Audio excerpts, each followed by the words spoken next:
The wilderness must be explored. Caw, caw, rawr! Now that the wilderness has been explored, what happens next? Let's find out now.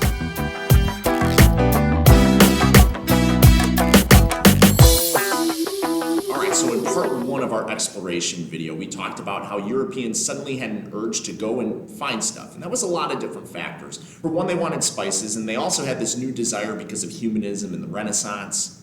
And they also had the technology to actually do it. So what happens now that Europeans have moved to the New World, now that they've moved to the Americas? Well, for one, Spain has conquered a lot. Look at that. They got a ton of land. They have the largest empire in what we call the colonial world. The conquests of Hernan Cortez of the Aztecs in Mexico and the conquests of Francisco Pizarro of the Incas in Peru have created one of the largest empires we've ever seen that's connected by water. Francisco Coronado will also quickly add the American Southwest, places like Arizona and New Mexico. So if there was an early winner to exploration, it's definitely Spain. Now remember, Spain isn't a very large country. It's a small part of a peninsula in Europe, and now suddenly it has all of this massive land to manage and a ton of people now under its control.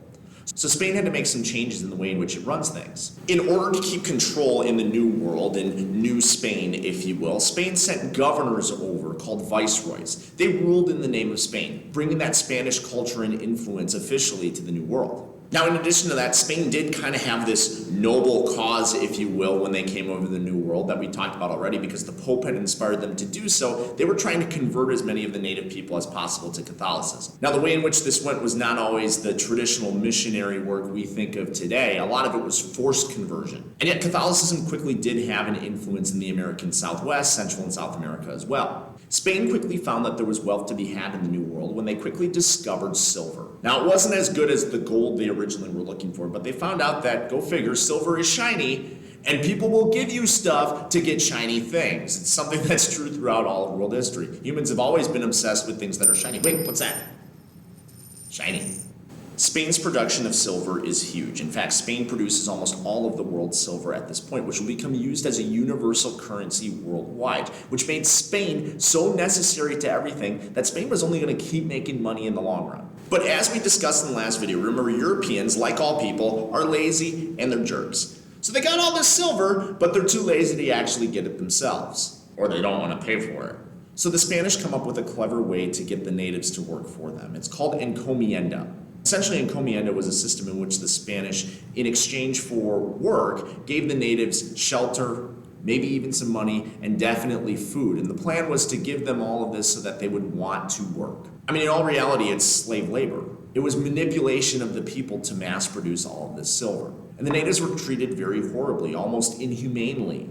There's examples like the mountain of Potosi, in which Spain enslaved people for almost hundreds of years. In South America, Spain had another system called the Mita system. The Mita system capitalizes on something the Incas had always used. Rather than taxing their people, they had their people work. It was believed to be that that was a responsibility as a part of the state. So when Spain came in and saw this system, they capitalized on it too. Although instead of building the roads that the Incas once did, now they were mining things like silver and producing other goods. Again, I'll call it what it is. It's forced labor, coerced labor, slavery.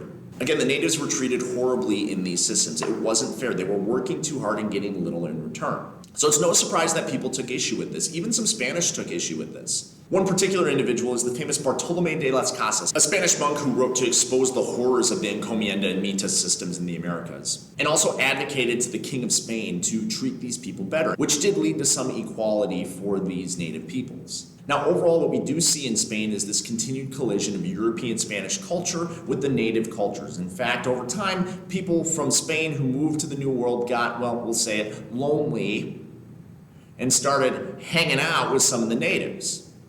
What resulted was a new culture called mestizo culture, a mix of European and native cultures. We also see the existence of a new group called the Creoles. The Creoles were people who were of Spanish descent but were born in the New World. Now, this is going to cause some problems later on, but we'll get to that when we talk about some revolutions later on. Now, let's check in on France real quick.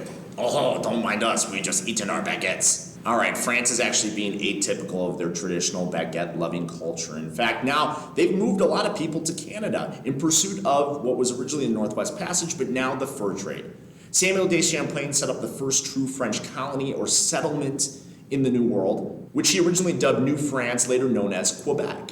which makes a lot of sense. If you ever have heard of Quebec today as a part of Canada, it still is very French. The European demand for warm furs really fueled French colonies, and they had a lot of success in it, much like the Spanish did with silver. France also sent a lot of missionaries, Catholic missionaries, much like Spain, except this time the Jesuits. You remember Ignatius Loyola and how important he was during the Counter-Reformation. The Jesuits would not only explore, but they would also spread Catholicism as they went. Most famously, the Jesuit missionary Marquette traveled down the Mississippi River, discovering much of it and even getting a fancy college in Milwaukee named after him. Meanwhile, the English have had success as well. They have now established 13 colonies in the New World.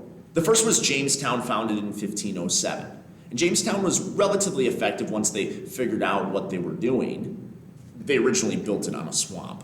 But they also discovered something new. A little plant that if you chew on it or crush it up and smoke it, it makes you feel kind of weird, funky. Some people kind of enjoyed this. And they figured, wow, there might be a market for this. It's tobacco, and it's one of the first cash crops in the New World. A cash crop is a little different from a regular crop. Typically we think of crops in the form of food. In this case, these are crops that are grown only to make a profit. And tobacco starts flying off the shelves in Europe. Jamestown and other colonies like it will start making money off of the tobacco trade. Now there's a bunch of other English colonies, but I do want to point out one other one, and that is the Plymouth colony. Now you've probably heard this story growing up as a part of your Thanksgiving celebrations in grade school, where everybody put on cardboard hats and dressed up like turkeys and talked about the first Thanksgiving. That's an aspect of this, but we can't forget the reason why those pilgrims were there in the first place. That's exactly what they were. Pilgrims, and the fact that they were there for religious reasons. Now, as we've discussed already, we know that England is a little bit of a hotbed of religious turmoil right now, maybe because, the dude with all the wives decided he was going to make his own church. Good move, bro. There were many people who thought that the new Church of England was too Catholic. It hadn't changed enough, so many of them fled to the New World with the intent of starting their own church and colony. Plymouth is one of those examples. Now, Plymouth also has the Mayflower Compact, which is one of the first governing documents one of these colonies had, which basically allowed them to govern themselves, although England's not really going to like that. Now, fast forward to the late 1700s, and eventually there's a collision between England and France in North America. See, both of them believed that they were there first and it belonged to them. We get a war called the 7 Years' War, or more commonly known as the French and Indian War, in which the two sort of battle for supremacy in North America. This is actually just a small part of a bigger war, the 7 Years' War that was going on in Europe, but really it comes down to England and France trying to decide who's got better colonies. Long story short, England basically wins this war and has now announced itself as sort of the major world power, especially in the New World. I'm sure I left some things out, but that gives you the overall conquest of the Americas that took place during the Age of Exploration. Now let's talk about the effects. The first thing we have to remember is that colonies were economic engines for European countries. That's what they were there for. They were there to produce stuff that produces cash. And there's a lot of exchange that's happening between Europe and the Americas, and actually Africa too. We call this exchange the Columbian Exchange, named for Christopher Columbus and what he unintentionally started. There are a lot of goods that are traveling different ways. From Europe, we have new goods like horses, cattle, gunpowder, other finished goods like textiles that are getting in the Americas. From the Americas, we're sending out new foods like corn, avocados, pumpkins, tomatoes, all sorts of citrus fruits, things that are going to make the European diet better. And then from Africa, we're going to have slaves that are traded. More on that in a little bit. And over all of that, there's also an exchange of disease. As humans move and interactions change, diseases are spread throughout the world. So the Columbian Exchange talks about all of that coming together. Now, overall, I think we can say that this exchange is a good thing. It diversified diets. People are going to get better nutrients and actually live longer as a result. And we see that happening in Europe as the population skyrockets. And arguably the quality of life improves too. In this system of Columbian Exchange, we see some new economic developments. One of those things is the overall term of capitalism. Capitalism first emerged in the Renaissance. Remember, we talked about that with the Medicis and the banking. But now it's clear that people are going to take their money and they're going to invest it to make more money. The pursuit of free enterprise where the government isn't involved is going to be of utmost importance for these independent merchants and businesses. Some businesses, like joint stock companies, are going to thrive in the age of exploration. These are companies that will provide funding for overseas ventures. They would pay people to go to the New World and set up a colony. Now, naturally, they would get a large cut of the profits. This overall system that countries, especially in Europe, are now pursuing is called mercantilism. And essentially what this is the belief that you need to Export more than you import so that you're building up an overall supply of gold. You're making money off of what you're sending out. Don't bring in more because you have to pay for that. In order to balance that out, many countries turn to tariffs, where they tax the importing of certain goods so that that is lessened in their economy and they can continue to make money. Some things will be tariffed more than others, like, I don't know, tea. We know how important tea is in England. It's going to be important in their colonies too. You know where I'm going with this. We'll get there later. But I think the most unfortunate part of the Columbian Exchange is what I alluded to already with the slave trade. We already talked about how native labor was being used in the Americas. Well, eventually native labor wasn't working because many of those people were dying out from how hard that labor was, or from the spread of diseases or the conquest that was happening. So Europeans needed new labor because they didn't want to do it themselves. See, many Europeans thought that living in the New World was a chance at a new opportunity. They're tired of the old feudal peasant system back home. In the New World, they could be the owners, they could be the business people, they could be the nobles, but they need people to work.